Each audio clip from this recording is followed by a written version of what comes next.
January 24th, 41 AD. A covered corridor beneath the Palatine Palace. A man is walking to the theatre when men with swords step out of the shadow. He takes 30 stab wounds before he reaches the floor. The German bodyguards find him and go through the building, killing anyone they find.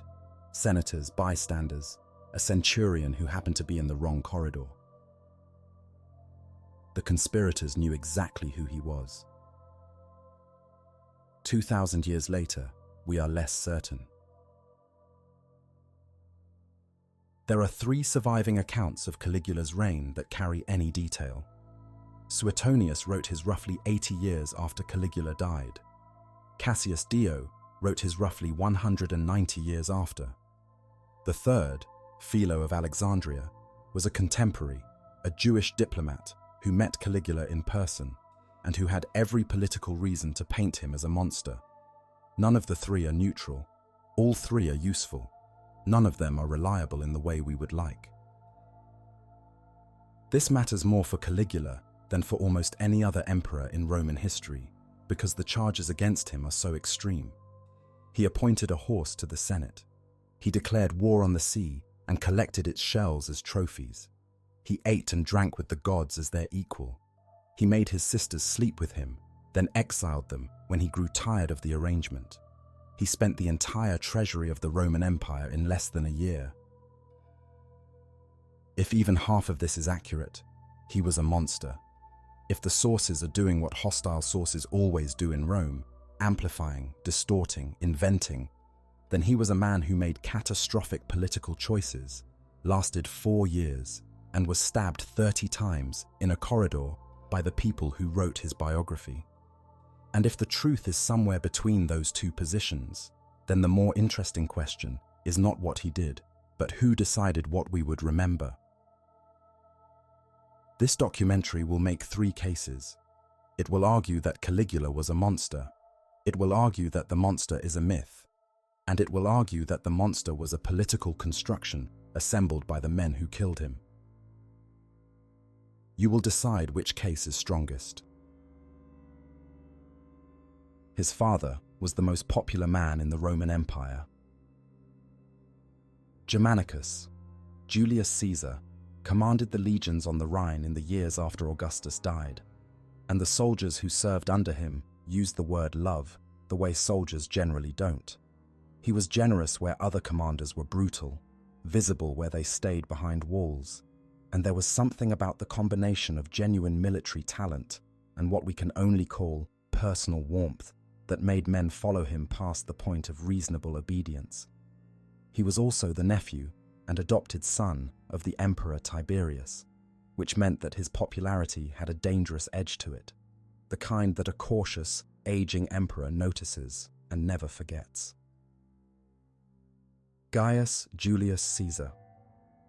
Augustus Germanicus was born in this shadow.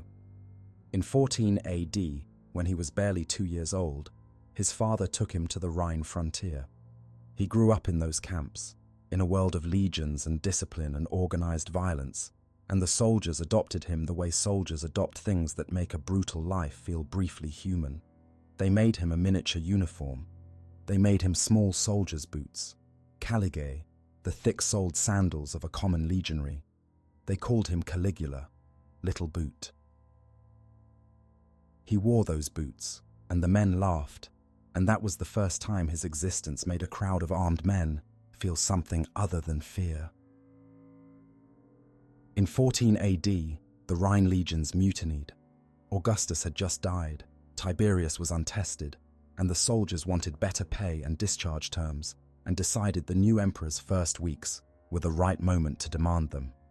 Germanicus stood in front of them and spoke, and when words failed, Tacitus tells us he threw back his cloak and offered his own throat. The mutiny broke.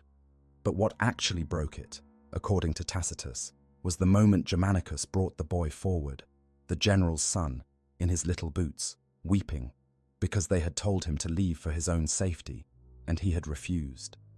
The sight of the child shamed men that words hadn't reached. He was 2 years old. He had already been used as a political instrument. he would spend the rest of his life learning exactly what that meant. Germanicus died on the 10th of October, 19 AD, in Antioch. He was 33 years old.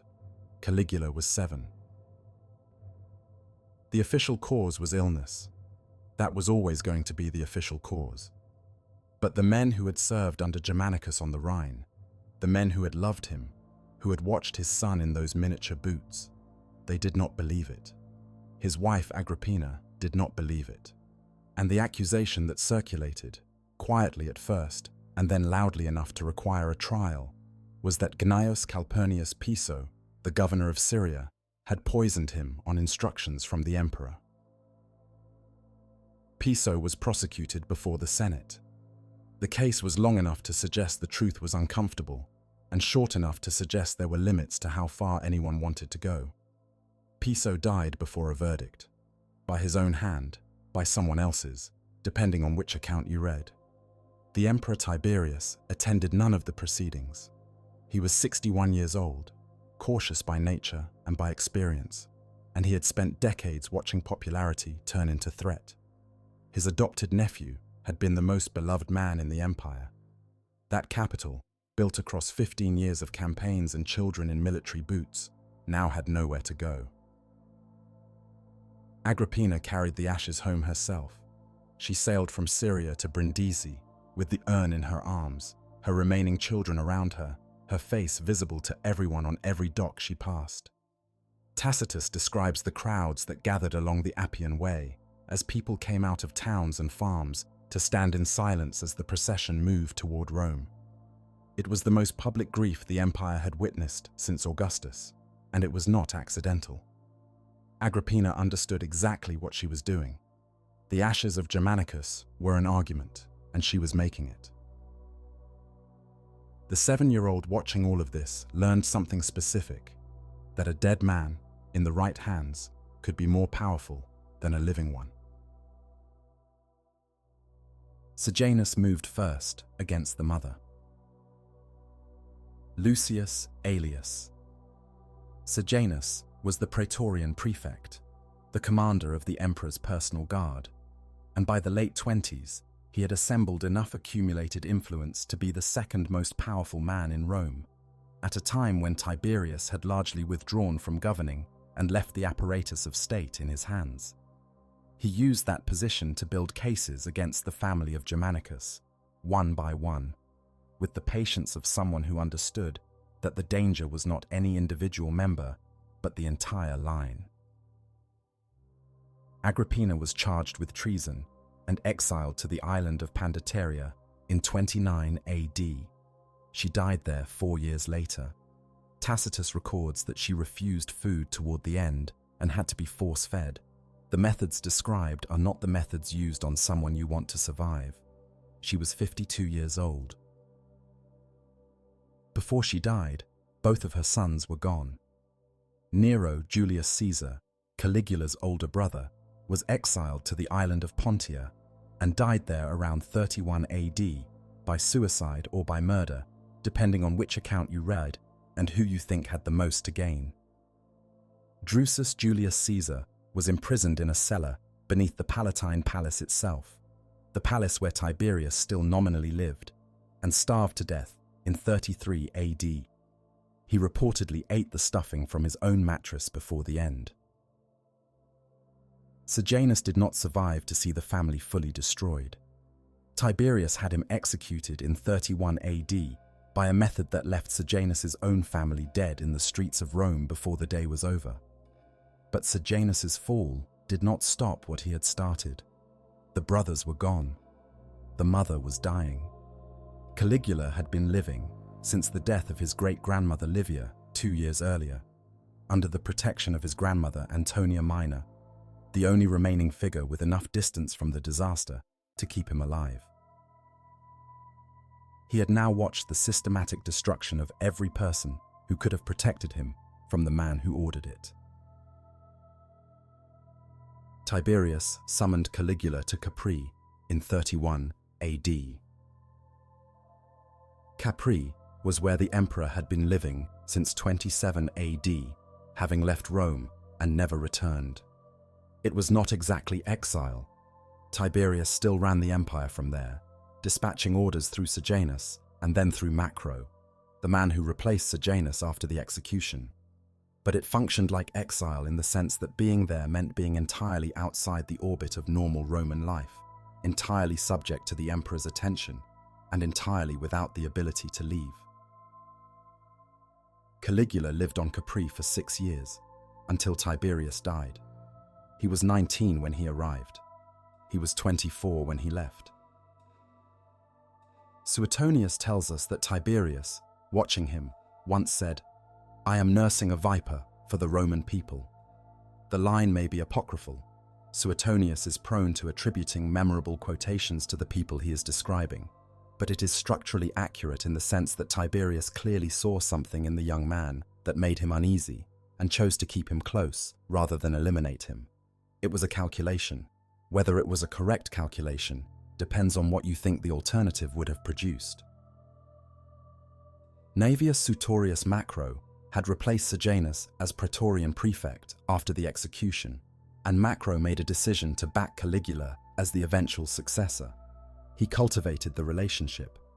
Some sources suggest Caligula used this, conducting an affair with Macro's wife Ennia to keep the connection secure, though this is exactly the kind of story that hostile sources preferred to tell about him, and its truth is unverifiable.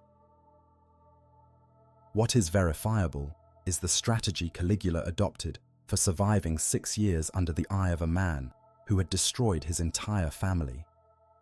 Suetonius describes him masking his grief, suppressing his rage, and performing harmlessness so completely that Tiberius found nothing to act on. He attended executions without visible reaction. He accepted the deaths of people he had known. He gave the old man no material. It was the most politically sophisticated thing he ever did. He was a teenager when he started. Tiberius died on the 16th of March, 37 AD, at Misenum, on the coast of Campania. The official cause was natural illness. He was 77 years old, and the body had reasons of its own. But Suetonius and Cassius Dio both record versions of events that involve Macro, and in some accounts, Caligula himself, either smothering the old man with a pillow or simply standing by, while Macro ensured a sufficiently complete death.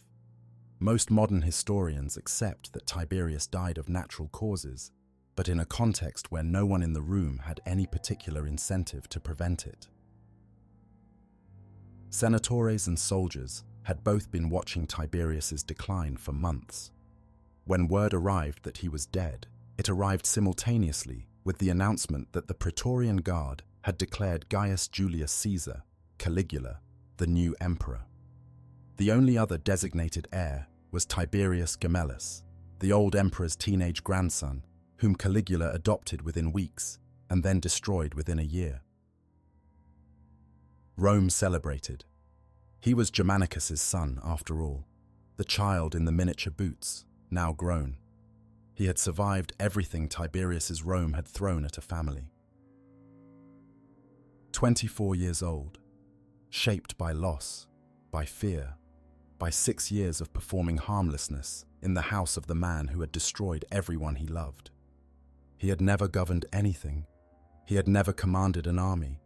He had never administered a province or presided over a Senate debate or negotiated with a foreign power.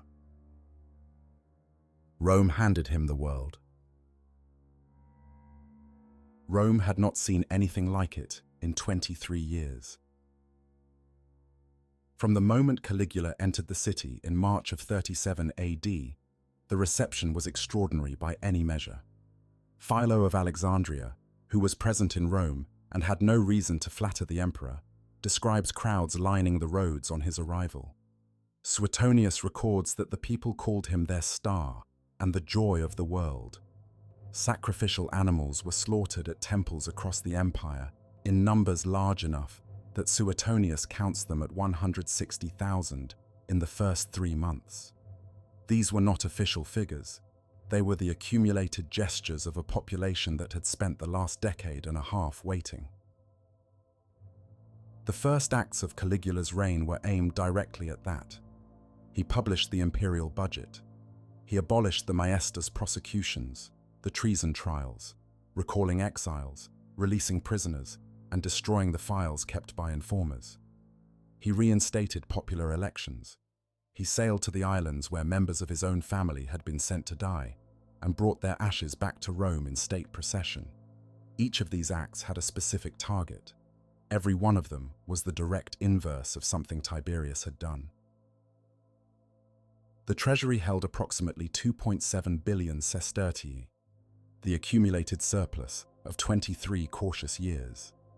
Caligula spent some of it immediately: lavish games, gifts to the Praetorian Guard, cash distributions to the people, gladiatorial shows that ran for days, building projects, feasts for the Senate.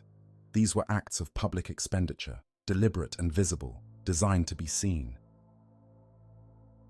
Whatever this was, it worked. For roughly 6 months, Caligula was the most genuinely popular emperor since Augustus, governing an empire of 50 million people, with the specific advantage of being exactly what 50 million people had been waiting for. Then, in the autumn of 37 AD, he collapsed. Sometime around October of 37 AD, 6 months into the reign, Caligula collapsed. The ancient accounts describe high fever and delirium. He was 25 years old and appeared to be dying, and the response across Rome was immediate. Suetonius records that crowds gathered at the Palatine and refused to leave. Men made public vows, a formal religious declaration in which a person offered the gods their own death in exchange for the emperor's recovery. Some did this in writing, as public documents. The vigils ran through the night. He recovered. What followed is where the ancient sources speak with unusual unanimity. Suetonius, Cassius Dio, and Philo of Alexandria all describe a change after the illness. The Caligula who re-emerged from his sick room was, in their accounts, a different man from the one who had entered it. The generosity was gone. The interest in popular approval was gone. The restraint, such as it was gone. In its place, cruelty, grandiosity, paranoia, a contempt for the Senate that moved from private impatience to public theatre. All three of those writers were hostile to Caligula. All three had reasons, personal and political, to prefer a clean before and after story. The illness is the hinge point of every ancient account, because a hinge point is useful. It assigns causation. It provides an explanation. It lets the historian say something happened without having to account for everything that came before it. Whether the illness actually changed him is a question this chapter will not answer. What belongs here is the fact of it, the fever, the month, the vigils, and the man who came back out. Caligula began appearing in public dressed as a god. Suetonius gives us a list: Jupiter, Mercury with winged sandals, Hercules in a lion skin, Neptune, Bacchus, and occasionally Isis, the Egyptian goddess, whose cult Rome had always viewed with suspicion. He wore their attributes. He carried their symbols. He received senators in these costumes and expected them to respond accordingly. Cassius Dio records that he had a statue of himself installed in the temple of Castor and Pollux, positioned between the two divine twins as their equal, so that worshippers of the temple were simultaneously offering devotion to the emperor. The senators came. They had to. This was the nature of the system Caligula built around his court. Attendance was required. Participation was required. A senator who absented himself without explanation was explaining something, and by 38 AD, unexplained absences had consequences. So the men of the Senate, the class that had governed the Republic for 5 centuries, that still held the nominal authority to legitimate emperorship, that still processed in their white togas as though the ancestral forms of Rome had meaning, stood in the same rooms as a man dressed as Jupiter and said nothing. The watchwords were the specifically personal mechanism. Every day, the tribune of the Praetorian Guard received a watchword from the emperor, a standard military practice, a security word passed through the chain of command. Caligula used the practice to issue daily humiliations. The tribune Cassius Chaerea, a decorated officer who had served under Germanicus, received words like Venus and Priapus, feminine names, names associated with effeminacy and degradation, words that forced a soldier who had spent his life earning respect to carry that insult down through his own ranks every single day. Chaerea is worth noting here because he will matter later. The senators attended. The watchwords were distributed. The empire watched an emperor dressed as a god receive obeisance from men who knew exactly what they were doing and did it anyway, every time, because the alternative was worse. Call it belief, call it theatre. The record shows only what they all did next. In approximately 39 AD, Caligula issued an order. The Temple of Jerusalem was to receive a colossal image of the emperor as Jupiter, installed in its sanctuary. The temple was the central sanctuary of Jewish religious life, the holiest structure in Judaism, and the prohibition at the core of Jewish practice was this: no graven image, any image. The order did not require the Jewish population of Judea to agree with Caligula's theology, or to find it plausible, or to perform any particular devotion. It required only that the statue stand inside the temple. For the people whose entire religious identity was organized around the prohibition it violated, compliance and continued practice were mutually exclusive. There was no version of this in which they could obey and remain what they were. The man tasked with carrying it out was Publius Petronius, the legate of Syria. He mobilized 2 legions and moved toward Judea. Then he stopped. The scale of the resistance he encountered was immediate and demographic. Philo describes the Jewish population refusing to plant the harvest, staging mass gatherings in front of his forces, and telling him plainly that they would die before they permitted the statue to enter.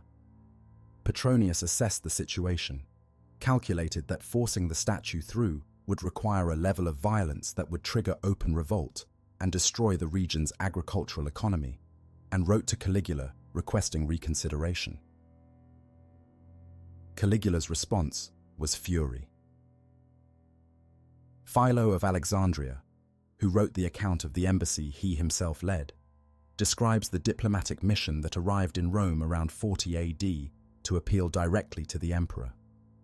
The delegation, representing the Jewish community of Alexandria, sought a formal audience. What they received was Caligula inspecting a series of houses he had recently requisitioned, walking from room to room, glancing at them, asking questions about their dietary laws, and laughing. The embassy left without a ruling. Agrippa I, Herod Agrippa, the Jewish client king of the region, and a personal acquaintance of Caligula from his years in Rome, made a private appeal through a letter delivered at a feast. Caligula agreed to revoke the order. Then, in a second letter, he reinstated it, specifying that the statue was to be placed specifically in the sanctuary's inner chamber. Caligula was dead before it arrived. Caligula had adopted Tiberius Gemellus on accession. By 38 AD, Gemellus was dead. The accusation sounds absurd until you understand the court it came from. Gemellus had taken an antidote, a preparation against poisoning, the kind that Roman aristocrats kept as a standard precaution in a world where poison was a routine political instrument. When he appeared before Caligula, the smell was detectable on his breath. Caligula's interpretation was immediate and, within his own logic, coherent. A man who drinks an antidote in the presence of the emperor is treating the emperor's hospitality as a death threat. He is, therefore, an enemy who has already declared himself. The military tribune arrived at Gemellus' rooms shortly afterward, carrying the instruction. Gemellus was approximately 18 years old. He had been the co-designated heir of the previous emperor, adopted by Caligula at the moment of accession as a formal gesture of dynastic inclusion, and destroyed within a year. Suetonius records that Caligula offered a characteristically precise contempt. The boy had never tasted the sweetness of life, meaning the antidote had replaced it. It was the kind of remark that makes a better execution warrant than an explanation. The structural logic was not new. A co-heir is a rival government waiting to form. Every emperor who had come to power with a designated alternative had faced the same arithmetic, and the resolution in every case followed the same direction. What distinguished Caligula's handling of Gemellus was only the pretext, the idea that taking a precaution against poison in a court where poisoning was a documented practice could be reframed as the offense rather than the reasonable response to it. Suetonius presents it as cruelty. It functions equally well as a demonstration of how power consolidates itself when it has no formal limits. Gemellus had a claim. The claim needed eliminating.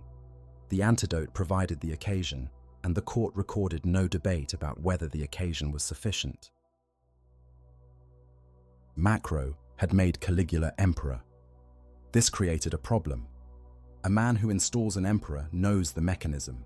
He knows which soldiers were spoken to, which promises were made in whose name, which legal fictions were observed, and which were bypassed.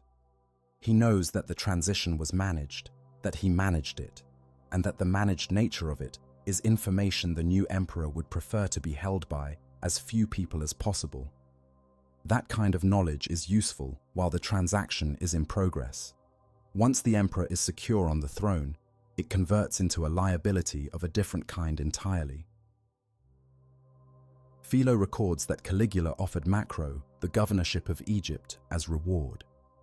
Egypt was the wealthiest province in the empire, the grain supply of Rome, and its governor reported directly to the emperor rather than to the Senate. Augustus's arrangement precisely because Egypt was too important to allow any senator independent access. The promise was large enough to be convincing and distant enough to be deferred. Macro appears to have believed it. The arrest came around 38 AD. The charge, if a formal one was ever recorded, has not survived in any source with enough specificity to report. Macro and Ennia were compelled to suicide. Suetonius notes a remark attributed to Caligula, that Macro had taught him to play the chess game, and now had to live with having taught him, though the line has the shape of a reported insult, the kind hostile sources attribute to explain what they cannot document. Ennia's position through all of this rested entirely on Macro's. The affair alleged on Capri, if it happened, gave her a claim on Caligula's gratitude that Macro could have used as leverage. It also gave Caligula a reason to resolve the connection cleanly, rather than leave a witness with that particular knowledge active in the world. Macro had calculated his own indispensability. He had not calculated the moment when indispensability would become the primary reason for his removal. Marcus Junius. Silanus had been Caligula's father-in-law. By 38 AD, he was dead, having been directed to cut his own throat with a razor, because he had, in Cassius Dio's account, insulted the emperor by declining to sail ahead of him and by praying publicly for the emperor's safe return, which Caligula interpreted as a wish that he would not return at all. The charge was thin enough to be recognizable as a pretext. It was applied anyway. Silanus was one. Cassius Dio and Suetonius between them document more than 30 senators and equestrians condemned across the reign, executed, compelled to suicide, or exiled with their property stripped. The number may be conservative. The surviving sources were selecting examples of what they wanted to establish, and the legal records they drew from have not survived. The mechanism that accelerated the count was the delator system. Under the Maestas law, Any citizen could bring a treason charge against another. If the accusation resulted in conviction, the accuser received 1/4 of the condemned person's estate. Caligula revived this practice after abolishing it in the Golden Months, and with the revival came an industry, men who made their livelihood from accusation, who watched the court for signals about which relationships had cooled, and who filed charges accordingly. An estate worth accusing was a business opportunity. For the senators who survived, the adaptations were specific and documented. Suetonius reports men running beside the imperial litter in their togas for miles, serving at table while standing, waiting in antechambers for hours without chairs. They laughed when the emperor was entertaining and expressed grief at the appropriate moments. Survival required a continuous performance of sufficiency, sufficiently loyal, sufficiently cheerful, sufficiently harmless. The record is of that condition. 30+ names on a list that has not survived in full, and an unknown number of men who concluded that performance was the only available form of politics left to them. Julia Drusilla died on June 10, 38 AD. She was 22 years old. She was Caligula's sister, his third sibling, the one he had grown up with through Capri, through Tiberius's court, through the years when the household shrank around them. Suetonius and Cassius both allege that the relationship between them was sexual, reporting that Caligula had deflowered her in adolescence, and that the intimacy continued through her adult life. Both writers were hostile. Neither provides corroboration beyond assertion. The allegation is reported here because it appears in every ancient account, and because its presence, credible or invented, shaped how Drusilla's death was subsequently interpreted. She was the person, hostile sources included, who appeared to be the one human being Caligula allowed to know him at close range. After her death, Caligula left Rome. Cassius records him wandering without stopping, refusing sleep and food for several days, before eventually reappearing in public. He did not attend the funeral by traditional means. He had her body consecrated and her divine honors arranged by the Senate, which voted her the title Diva Drusilla Panthea, Divine Drusilla, she who encompasses all goddesses. A shrine was established. Priestesses were appointed. A festival was decreed in her name. She was the first woman to receive full Senate-voted deification in Rome's history. This was not an honor that had existed for Livia, or for any woman of the Julio-Claudian line before her. Those honors, where they came at all, came from provincial cults or private devotion, not from a formal senatorial vote of divine status. The closest precedent would not occur until Claudius deified Livia in 41 AD, 3 years after Drusilla. The mourning legislation was specific. During the official period of mourning, it was forbidden in Rome to laugh in public. It was forbidden to bathe. It was forbidden to dine with one's own family. These were enforceable prohibitions, and Cassius records men who were punished for violations.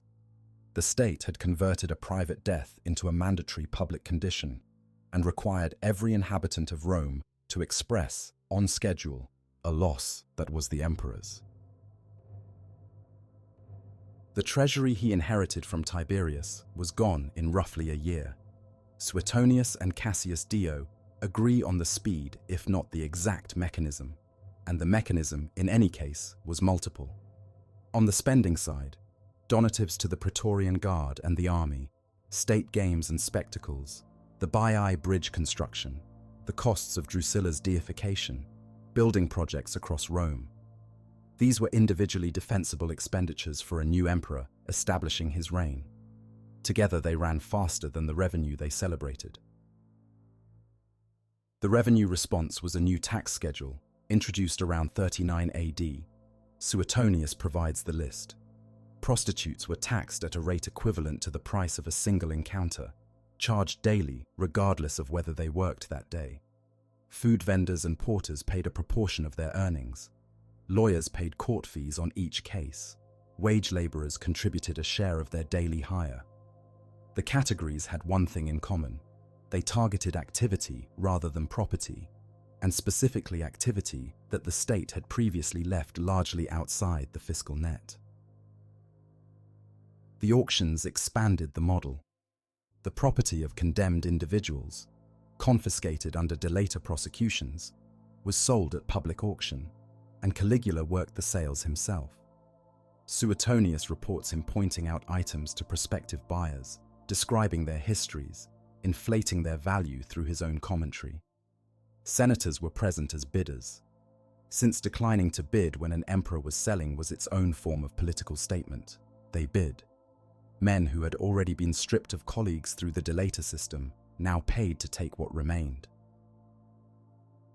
The structural consequence of this was a court in which extraction was continuous and self-replenishing. A man condemned provided an estate. The estate became inventory. The inventory became a sale. The same class of men who feared condemnation were invited to attend. The donative created loyalty. The tax created revenue. The auction closed the loop.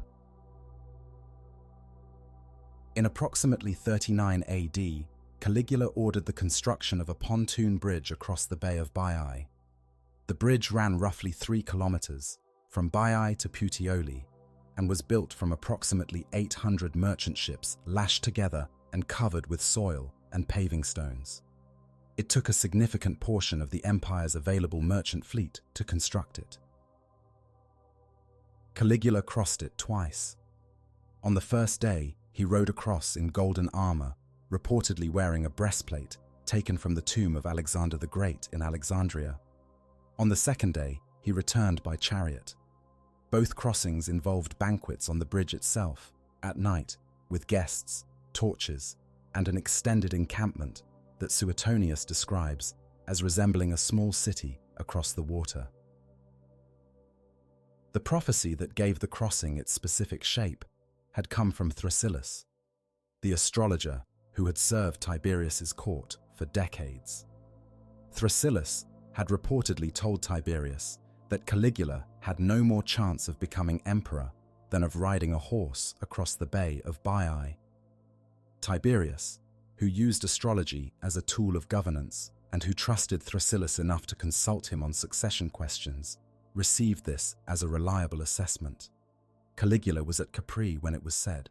He was aware that it had been said. The bridge answered it. The scale, 800 ships, 3 kilometers, 2 days of crossing, was not incidental to the answer. Whether the answer was the point, or whether it was incidental to some other purpose the sources do not record, Suetonius does not say, and Cassius Dio does not provide. Josephus notes a consequence that the other sources treat as secondary. The commandeering of the merchant fleet caused a grain supply disruption in Rome. The Bay of Baiae was a resort destination for the wealthy. The city of Rome required continuous maritime traffic to feed itself. Josephus does not say Caligula was unaware of this. The other sources do not address it at all. In approximately 40 AD, Caligula assembled a significant military force on the coast of Gaul and prepared, by all available indications, to cross the Channel into Britain. This was an objective with precedent and logic.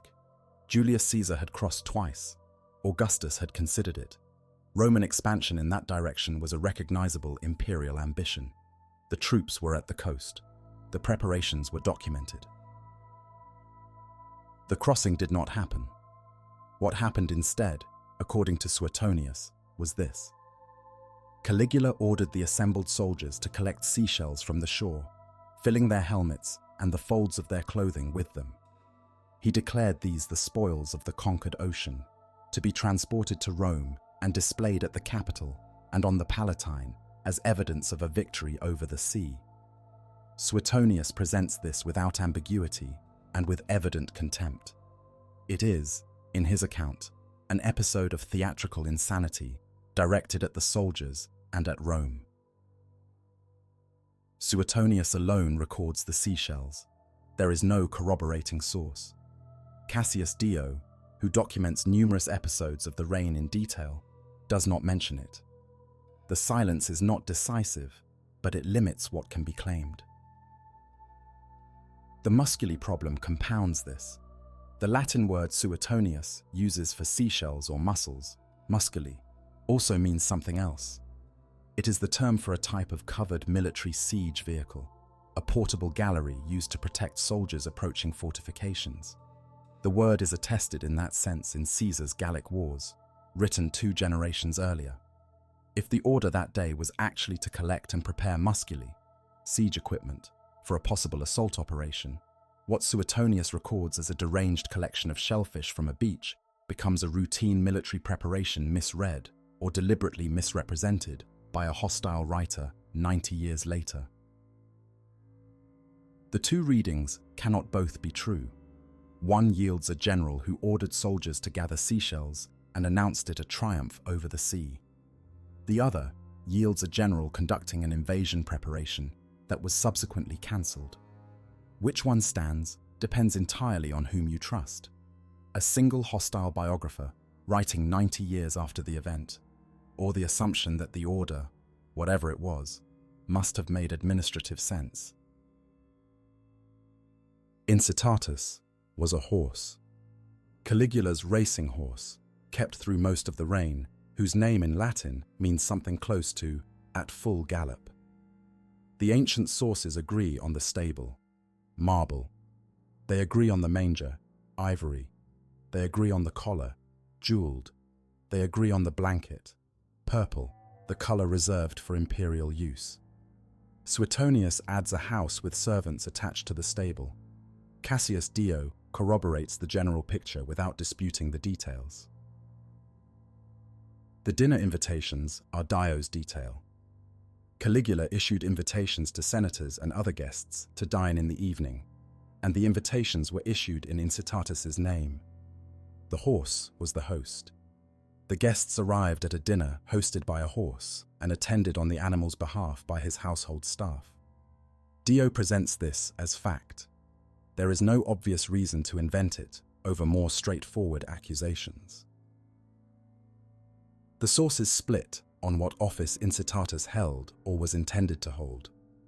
Suetonius writes that Caligula was on the point of making him consul and was prevented only by his assassination before he could act on the intention.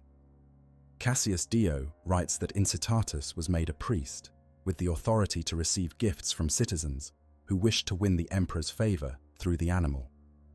These are different things. One is a senatorial magistracy of the highest civil rank. The other is a religious office with revenue attached. The sources do not explain each other, and no third account survives to arbitrate. What Suetonius and Dio agree on is that the horse occupied a formal position of some kind in the apparatus of the reign. They disagree on the specific nature of that position. The consul story has become the famous version. The priest story is the better documented one. 3 events. A bridge built to answer a prophecy. Soldiers ordered to collect something from a beach. A horse with an ivory manger, and a senatorial dinner list. The events are documented and disparate. They span 2 years and involve different institutions. The Roman military apparatus, the office of the consul, the grain supply infrastructure of the city. The question is whether they share anything beyond coincidence. One reading of the pattern finds a consistent logic.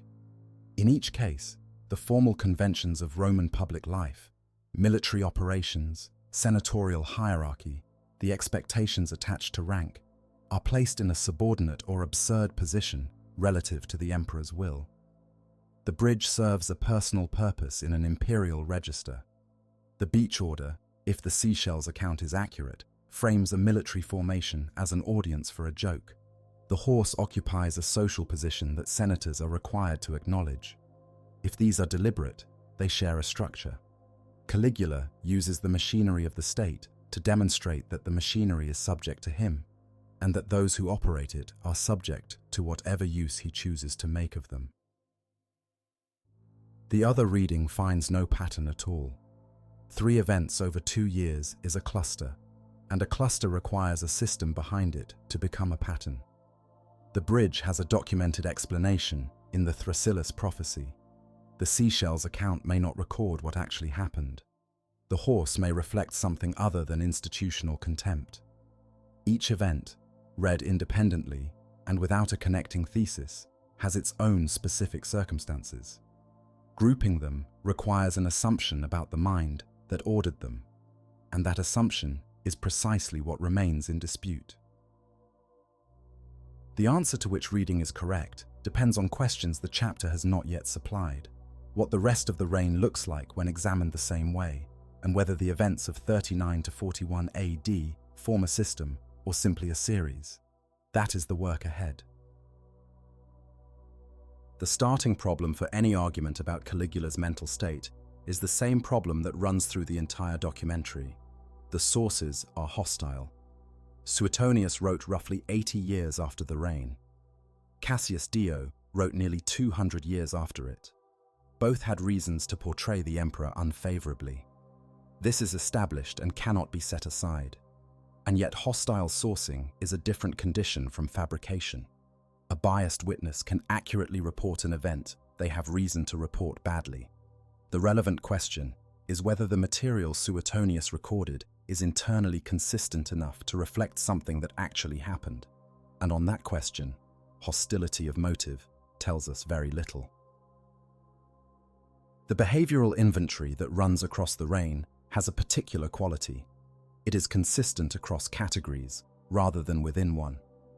The executions and the delator revival belong to the political record. The divine costume appearances, the forced attendance at court, the daily degrading watchwords belong to the social and religious record. The Baiae bridge construction, the Britain campaign, belong to the military record. The horse with an ivory manger and a senatorial dinner list belongs to something else entirely.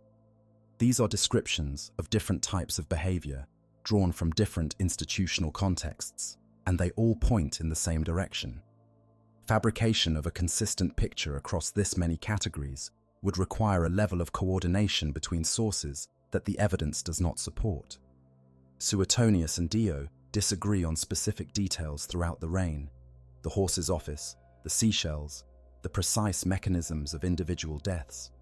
Their consistency on the general picture, while disagreeing on specifics, is, in the prosecution reading, exactly what independent witnesses to the same reality look like. The before/after structure that all ancient accounts apply to the October 37 crisis carries its own argumentative weight here. The sources are unanimous on this structure: a good Caligula and a bad one, divided by the autumn illness. That unanimity resists explanation as shared invention, because the sources also disagree with each other on so much else.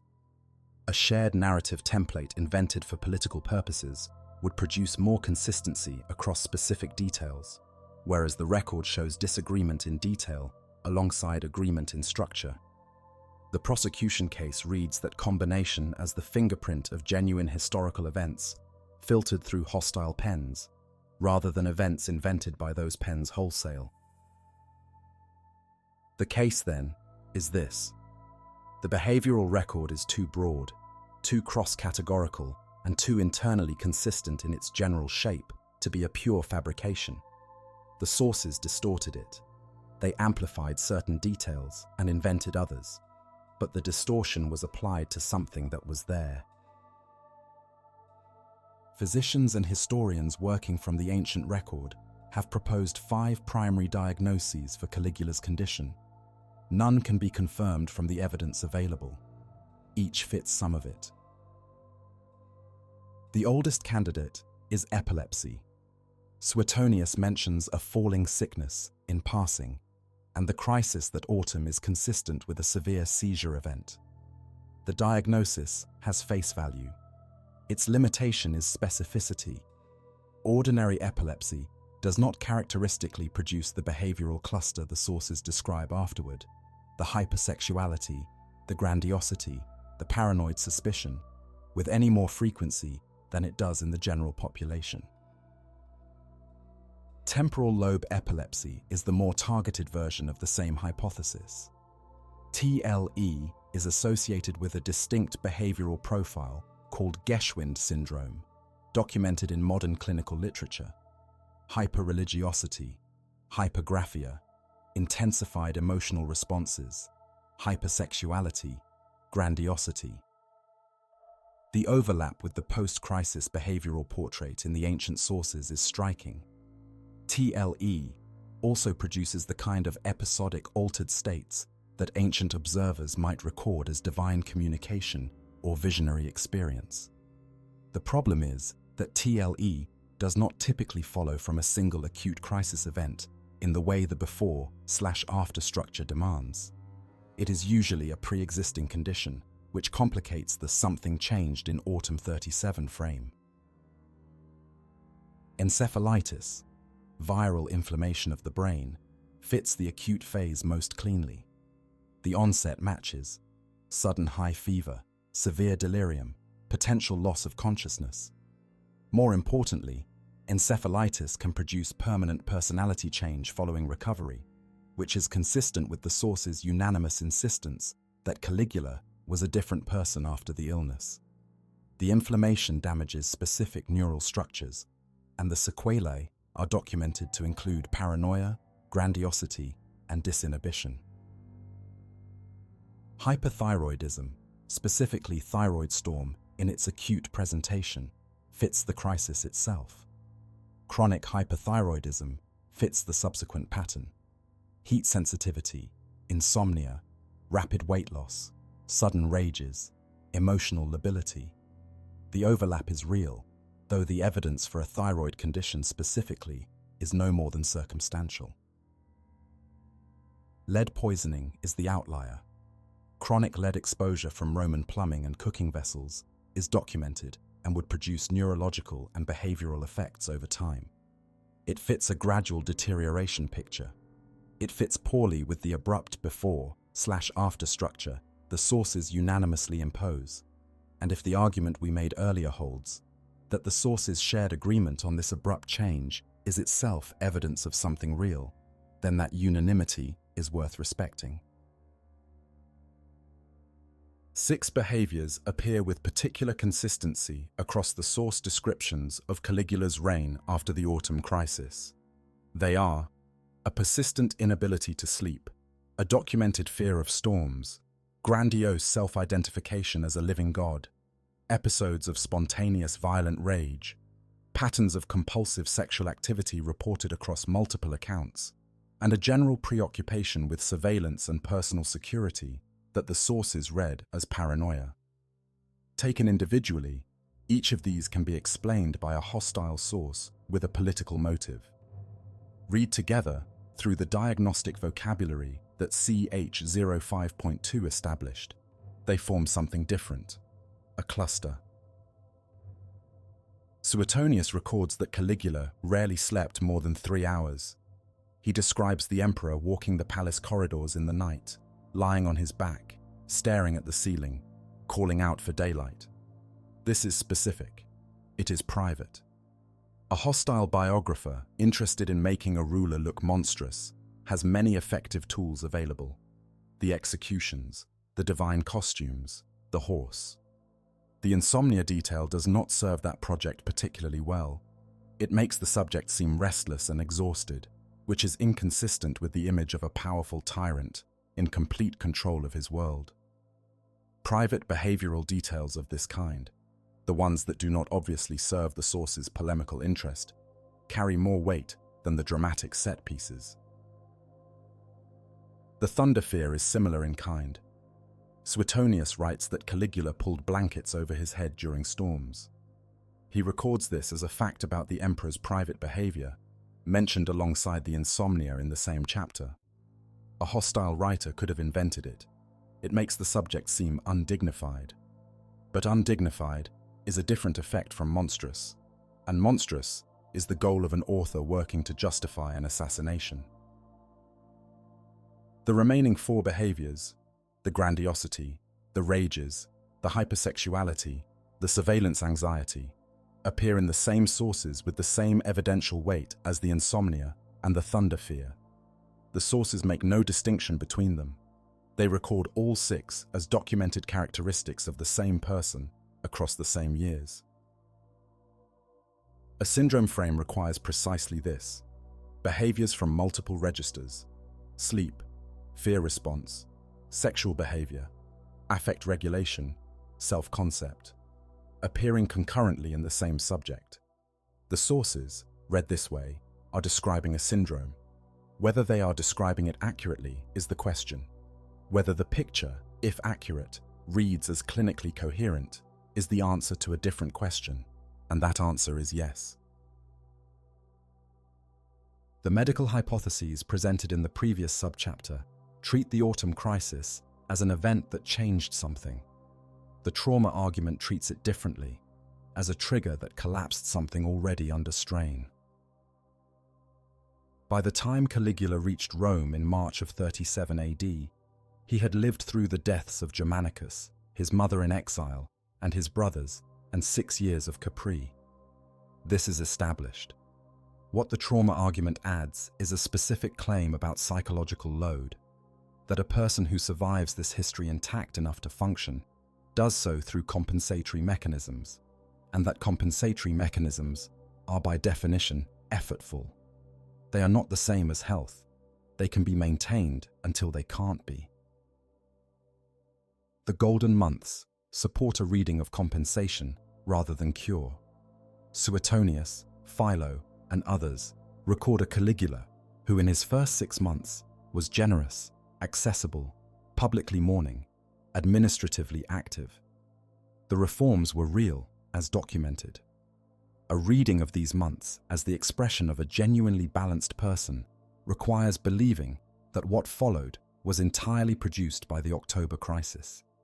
A reading of these months as effortful performance of the leader he understood he was supposed to be is equally consistent with the same evidence, and leaves room for the possibility that the crisis simply exhausted the supply. Suetonius preserves one remark attributed to Caligula himself about the Capri years, that in order to survive alongside Tiberius, he had trained himself to feel nothing and to show everything. The remark, if genuine, describes a specific psychological technology, dissociation between internal state and external display. That technology, applied long enough and hard enough, has clinical correlates. It does not produce the behavioral resilience it simulates. The trauma argument does not replace the medical hypotheses. It is compatible with each of them. A person carrying severe developmental adaptation would bring a more fragile neurological system into an acute medical crisis, would have fewer internal resources for recovery, and would be more vulnerable to the permanent personality shifts that encephalitis can produce. The two readings reinforce each other. Together, they argue that the behavioral cluster the sources describe was not created in a single autumn, but had been waiting. Gaius Suetonius. Tranquillus was a court biographer. He held administrative positions under the emperors Trajan and Hadrian, keeper of the imperial libraries, then secretary in charge of correspondence, before being dismissed from Hadrian's household, reportedly for an indiscretion involving the Empress Sabina. His Lives of the 12 Caesars, written in the early 2nd century AD, covers the rulers from Julius Caesar through Domitian. It is not a history. It is a sequence of biographical portraits, each organized thematically rather than chronologically. A section on virtuous deeds, a section on vicious ones, a section on the physical person, a section on omens. The anecdotes are sorted before they arrive. A reader looking for evidence of Caligula's insanity will find a chapter arranged to demonstrate it, because that is how the book is built. Cassius Dio was a senator. He held the consulship twice, first under Septimius Severus, again under Alexander Severus, and served as governor in Africa and Dalmatia and Pannonia. His Roman history, written across the early 3rd century AD, reaches Caligula's reign roughly 180 years after the events it describes.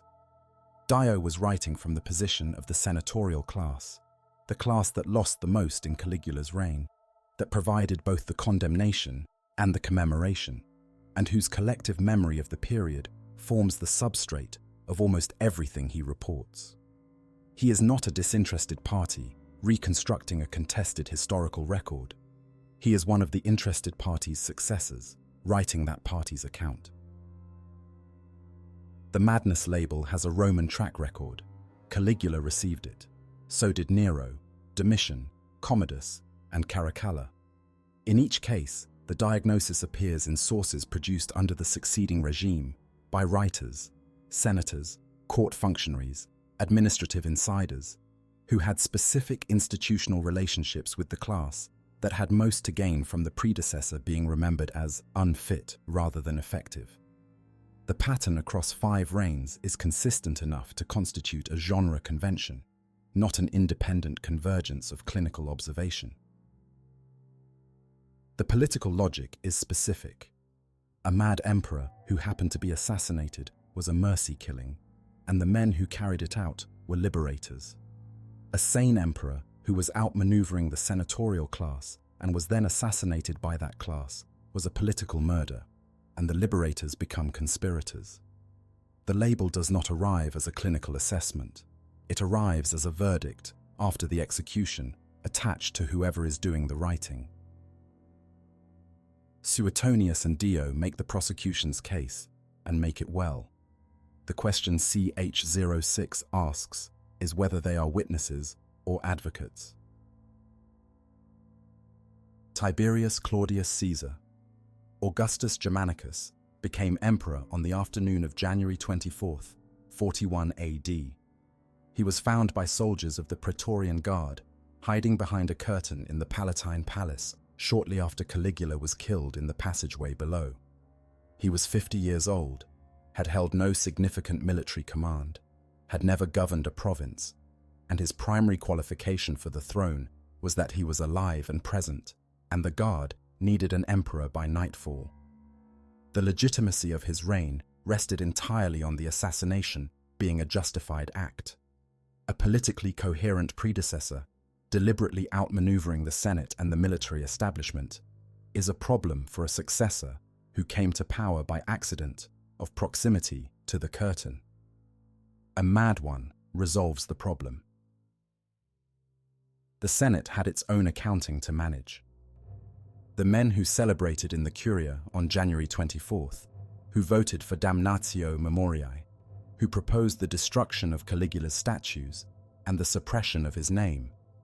These were also, with rare exceptions, the men who had run beside the litter, attended the divine court, competed to host dinners under Incitatus's name, and applauded the condemnations from which they profited. The madness narrative performs a specific function for them. It retroactively converts 4 years of active collaboration into 4 years of helpless endurance. You cannot be blamed for serving a madman. You can only be blamed for serving a competent tyrant you chose to accommodate. Anthony Barrett, in his 1989 study, Caligula, The Corruption of Power, argued that the insanity verdict is a retrospective convenience rather than a clinical observation. His position is more specific. Caligula was not insane. He was incapable. A young man placed without preparation or temperament into an office that demanded both, who responded to the demands of power with escalating erraticism, is producing a different phenomenon from madness, one that requires different explanatory tools. The distinction matters because historiography built on the madness frame has consistently misread the reign, attributing to pathology what Barrett reads as catastrophic unfitness. The pattern, read from this angle, is coherent. Every class that produced the historical record about Caligula had an institutional reason to need the madness verdict. The Praetorian Guard, whose senior officers carried out the killing. The Senate, whose members survived by collaboration. The Julio-Claudian line, which required a clean break. And the historians serving the successor regime, whose genre convention CH06.1 documented. The verdict did not emerge from independent clinical observation. it emerged from a coincidence of needs. The historian Aloys Winterling, in his 2011 biography Caligula, offers a specific thesis that reframes the reign entirely. He argues that Caligula was engaged in a systematic campaign against a political fiction. The fiction, inherited from Augustus, that the emperor governed the Roman world in partnership with the Senate rather than over its complete submission. Augustus had invented this arrangement with precision. The Principate was constitutionally a restoration of the Republic, with Augustus as its leading citizen, its princeps holding powers individually rather than a single supreme office. The Senate remained. It debated. It passed decrees. Every successor emperor, to varying degrees, maintained the choreography. The fiction was the architecture of Roman political life. Winterling's argument is that Caligula read the fiction clearly and chose to destroy it. The bridge at Baiae was a demonstration. The entire logistical apparatus of Rome, a fleet of merchant ships, the military engineering capacity of the empire, the grain supply of the capital, was subordinated for 2 days to a spectacle with no military, commercial, or administrative purpose. The institution was capable of anything the emperor required, including this. That was the demonstration. The seashells order, on either reading, produced the same result. Whether the muscular interpretation is correct or the derangement reading is, the military, assembled, marched to the channel, positioned for an invasion, stood there and executed an order that made no conventional military sense. The legions obeyed. That was the conclusion the episode permitted. Incitatus extended this logic into the social register. Senators ate dinner as guests of a horse. The emperor had allocated their social position in relation to an animal, and they attended. Winterling reads this as a statement about the nature of the senatorial class's dignity. It existed at the emperor's convenience, could be withdrawn at his pleasure, and the class had already demonstrated, by attending, that it understood this. The eliminations that CH06.3's predecessors documented, Gemellus, Macro, Silanus, follow the same thread. Each of these men held standing that could theoretically support a claim to partnership in governance. After 38 AD, no one with that kind of institutional leverage remained in proximity to the throne. The pretense of shared power requires a partner with enough independent standing to be a partner. Caligula ended the pretense by ending the partners. The question CH04.4 left open, whether the cluster was deliberate or erratic, has an answer in Winterling's reading. The answer is deliberate. The target is the Augustan fiction, and the method is consistent. The distinction Barrett draws between insanity and incapability is clinical before it is rhetorical. Clinical insanity, as defined by the diagnostic categories available to modern medicine, typically impairs one or more of the following: perception of reality, the capacity to form coherent intentions, and the ability to pursue those intentions across a sequence of steps. It produces disorder. It tends to make someone difficult to manage, dangerous in unpredictable ways, and unreliable in executing plans. The source record on Caligula resists this picture at a specific point. The bridge at Baiae required months of coordinated logistical planning, commandeering merchant ships, engineering a 3.2-kilometer causeway, scheduling a 2-day public event. The eliminations in the years that followed each required sequenced steps: adoption before accusation, promises before arrest, pretexts before executions. These are the behaviors of someone with functioning executive capacity, operating with clear goals across extended timeframes, whose judgment about those goals was catastrophically flawed, but whose ability to pursue them step by step was intact. Inability is a narrower, more specific charge. A person can be cognitively capable and governmentally incapable. A person can form and execute plans, read political situations, respond to direct information, and still be entirely without the accumulated judgment, institutional knowledge, temperamental regulation, and experience of constraint that the specific office of Roman emperor required. These are different deficits. The madness diagnosis addresses the first kind. Barrett's reading addresses the second. The structural conditions of the reign are, on their own, sufficient to explain the escalation without requiring a clinical overlay. The office came with no constitutional check, no institutional peer with the standing to say no, that standing had been systematically removed, and a court trained by 4 years of consequences to perform enthusiasm regardless of what it felt. An unconstrained authority exercised by someone with no preparation or experience in constrained authority, assisted by people with strong incentives to tell him only what he wanted to hear. This configuration reliably produces bad outcomes. It does not require insanity to produce them. Barrett's verdict, then, is this.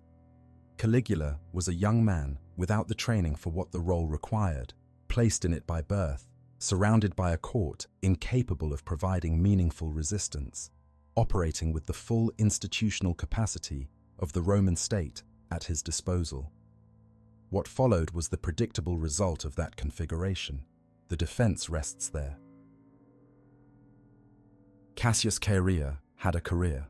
Before he received the degrading watchwords, he had commanded soldiers under Germanicus on the Rhine, suppressed a mutiny at personal risk in 14 AD, and risen through the ranks of the Praetorian Guard to the position of tribune.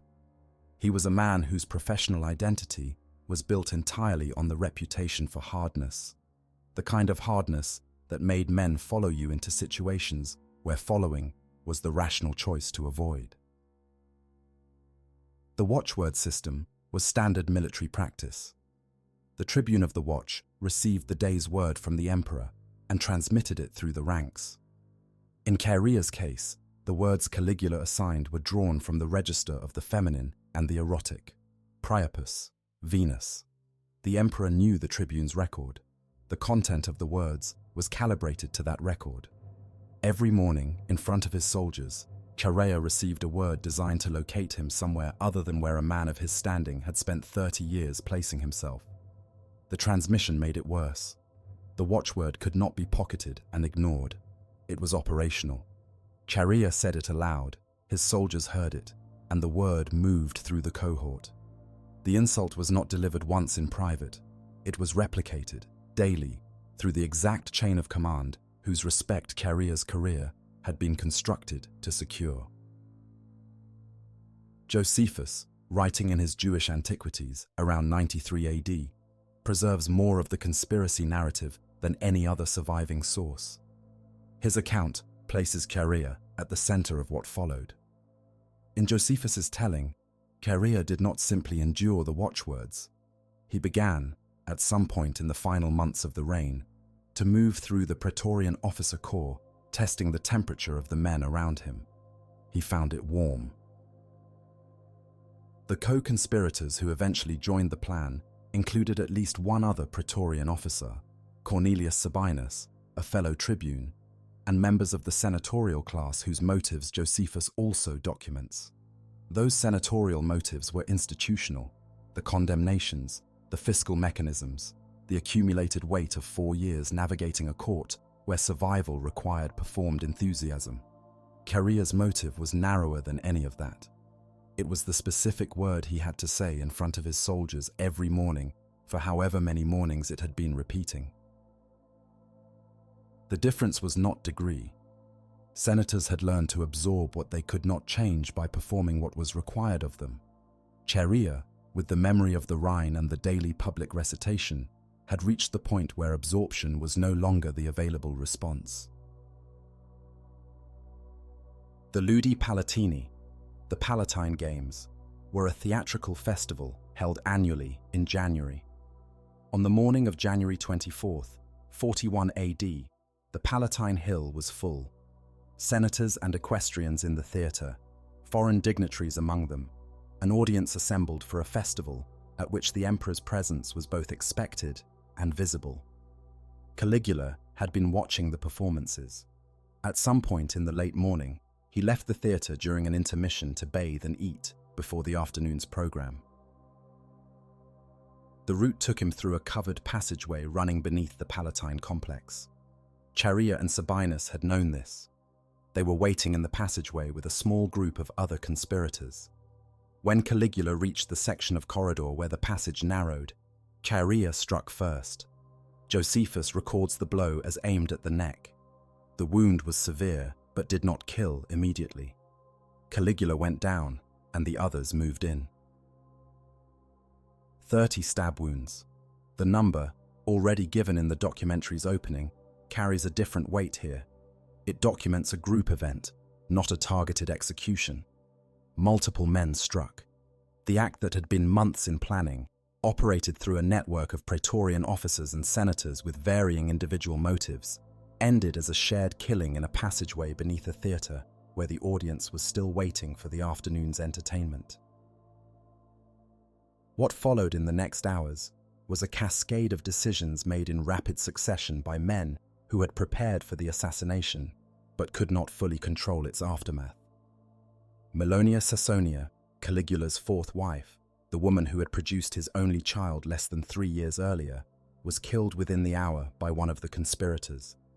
The infant daughter, also named Julia Drusilla, to distinguish her from the sister who had died in 38 AD, was killed shortly after, her head struck against a wall according to Suetonius, whose account of this detail stands alone among the surviving sources. The German bodyguard, the Germani Corporis Custodes, Caligula's personal unit, drawn from Germanic tribes distinct from the Praetorian Guard, reacted to the news of the killing with violence. They moved through the Palatine complex, killing several guards, senators, and bystanders before they could be disarmed and contained. The Senate had met in emergency session. Claudius had been found behind a curtain. A new emperor had been named before nightfall. The documentary opened with the passageway, 30 wounds, and a date. This is the sequence that produced them. Within hours of the killing, a faction of senators convened and voted to restore the Republic. The vote was not a fiction. It was a real legislative act, passed by a real quorum, in the body that had been legislating Roman governance for 5 centuries.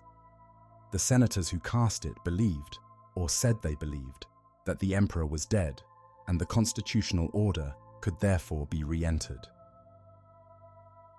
The Praetorian Guard had already made a different decision. Claudius was in their camp by early afternoon, acclaimed emperor by the soldiers who held the actual military authority in Rome.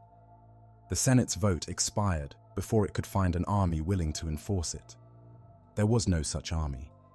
The institution whose restoration the senators had voted for had not controlled its own military in over 80 years.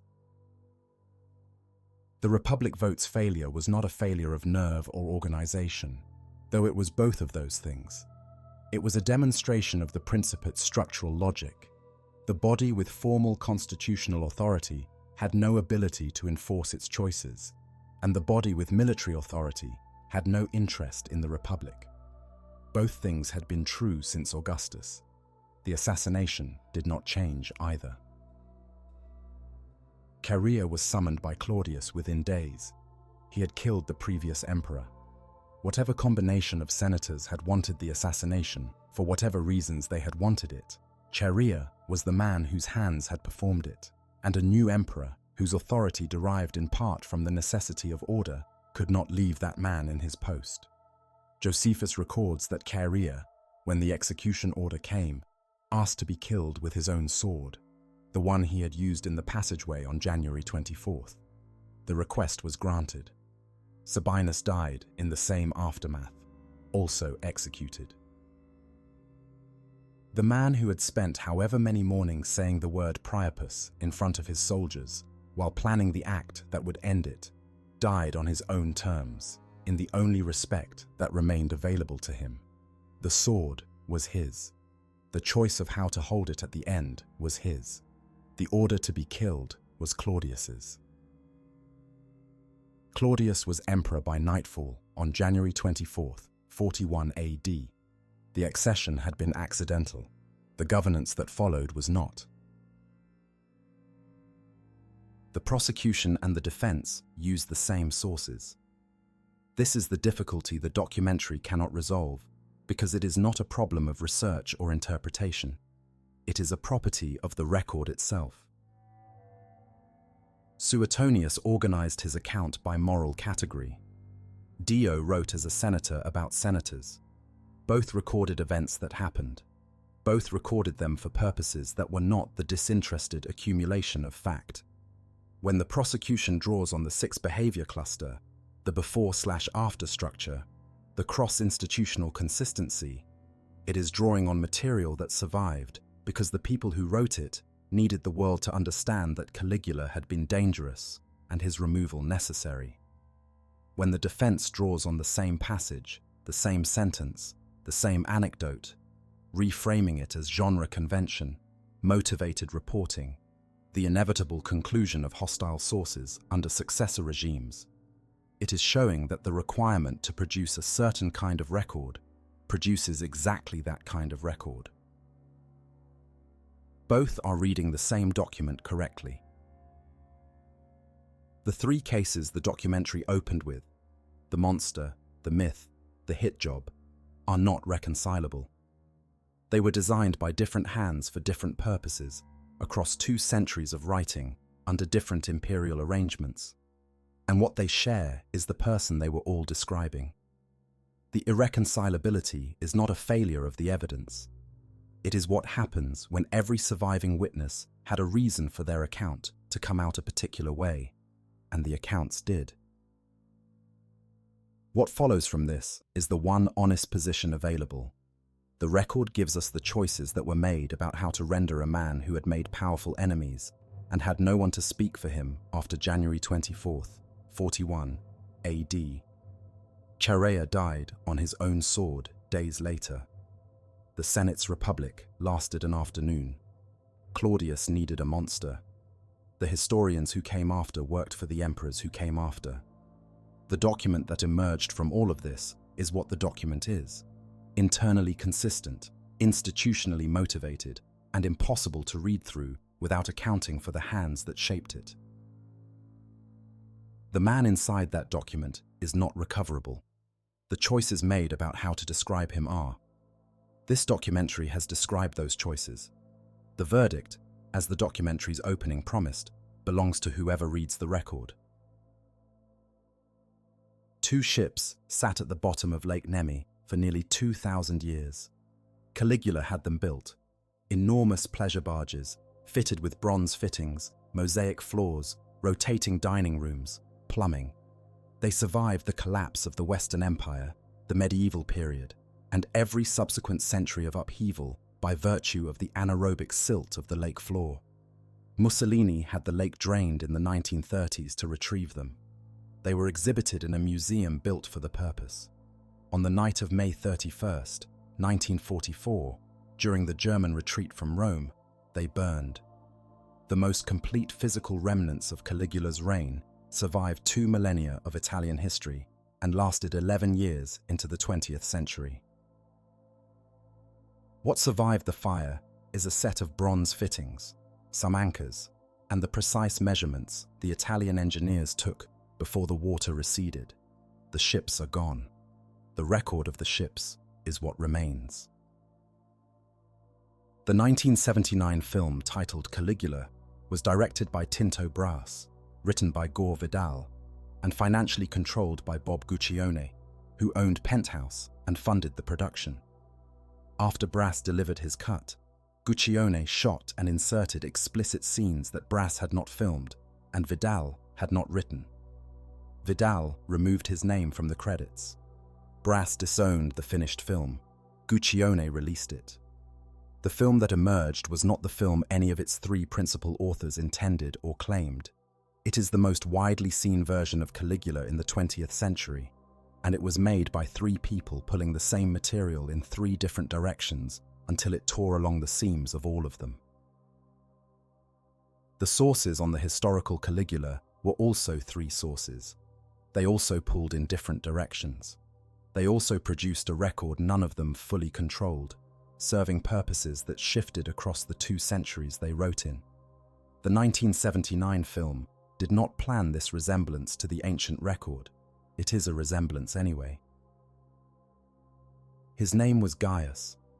The soldiers on the Rhine called him Caligula, Little Boot, after the miniature military sandals his father dressed him in as a child.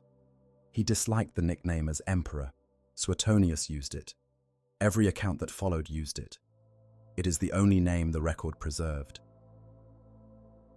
The Baiae coastal complex, where the bridge departed, where the shoreline has been subsiding for centuries under volcanic pressure, is now 10 feet underwater off the Campanian coast.